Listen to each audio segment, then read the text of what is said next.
Well, good evening, Facebook. Listen, this is Bishop R.G. Mason II coming to you today with your Wow Moment Word on Wednesday. Of course, we're on our winter break at the Impact Church. We won't be reconvening until next Wednesday, but I want to come on live just to give our parishioners and all of our ministry partners an opportunity to receive a word from the Lord and also an opportunity to be able to sow your regular tithe and offering. Of course, you can utilize our Givelify option or our Cashapp option in order to sow. But I want to give you a very, very powerful word that the Spirit of grace has been dealing with me on, and it's really one word. The word is be.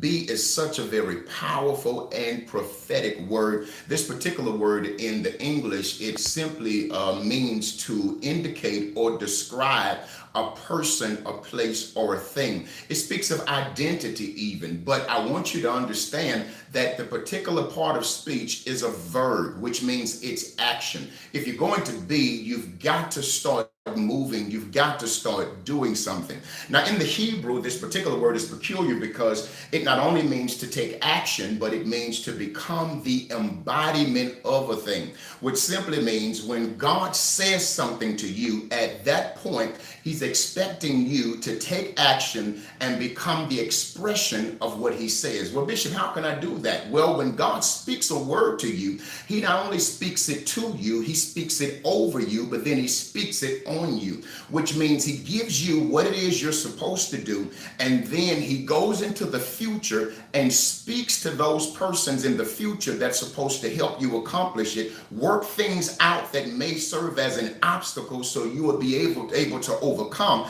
and then He comes back and He expects us to utilize the grace that He's placed within us. That's why Paul told the church at Philippi, it is God that works inside of every man, both the will and to do. It's also why the Apostle Paul spoke to the young Apostle Timothy and told him that he wanted him to war or do a warfare, if you would, as a paraphrase, according to the prophecies that have gone before him.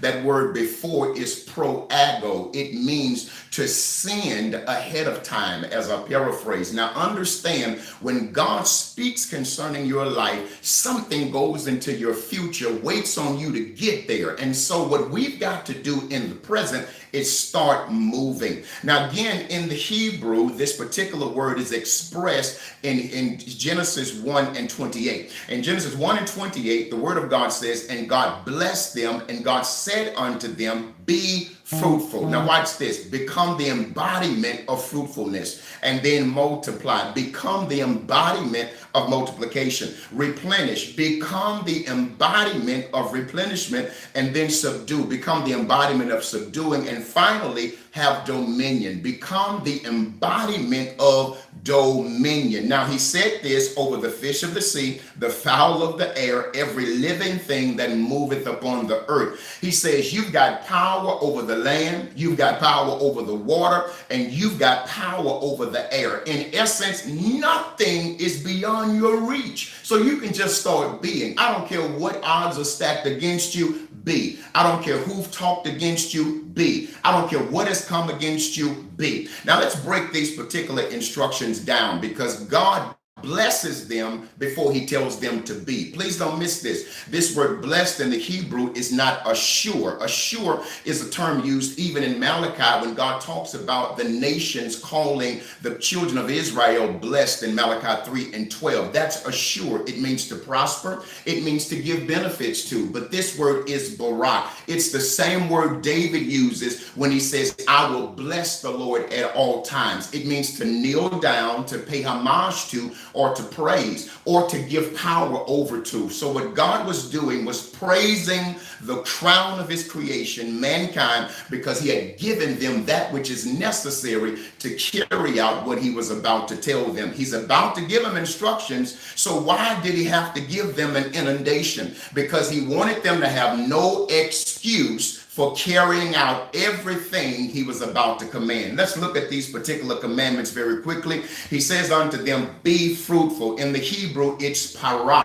It simply means to branch off, which he's saying, be a mover. Start moving. In this season, it's time to get some traction. You've got to begin to move. But then he says unto them, multiply. In essence, I want you to be a multiplier. I want you to increase. That Hebrew term is ravah. It means to enlarge or to grow. This is your growing season. Man, you've been stagnated long enough. You've been decreasing and declining long enough. You're on the increase and the incline in this particular season. But then he says replenish. That particular word in the Hebrew is malah. And malah simply means to accomplish or fulfill. He's saying, I want you to be a maker. I want you to make some stuff happen, but I want you to make some things come to an end that's been lingering. Of course, I want you to do some stuff that I've already told you to do and do some stuff that I'm getting ready to tell you to do in this particular season. But then he says unto them, subdue. That word subdue comes from a Hebrew term kavash. It means to bring into subjection,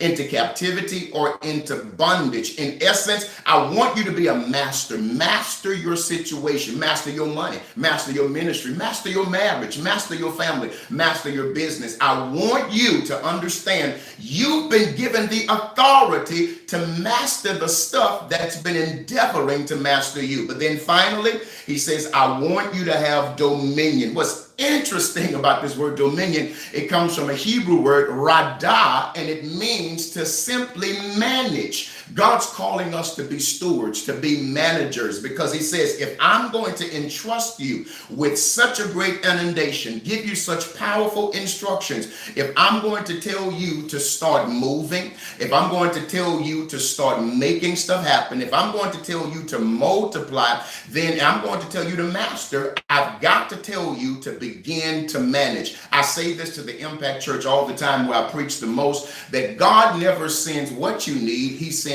who you need, who has what you need. And so what we've got to do is learn not only to manage our resources, but then we also have to start learning how to manage the relationships that God uses to bring the resources that he's going to give to us. So I'm speaking to all of you on tonight, rather, I'm telling you to start being. You got it. You got the power. You've got the grace. Let's go out and make some things happen. Again, I love you so very much. If you want to give tonight, you again can utilize our Givelify option. You can find Impact Church, or you can utilize our Cashapp option. And of course, that particular handle is $, the Impact Churches. Again, Givelify, Impact Church. Cashapp is $, the Impact Churches. We're looking forward to seeing you, Impact Church, Impact Family, and Community Worldwide, sharing with us either live in service on next week or by Facebook Live as we go live in our worship services. But until then, be blessed, and again, just simply be. We love you. Grace and peace.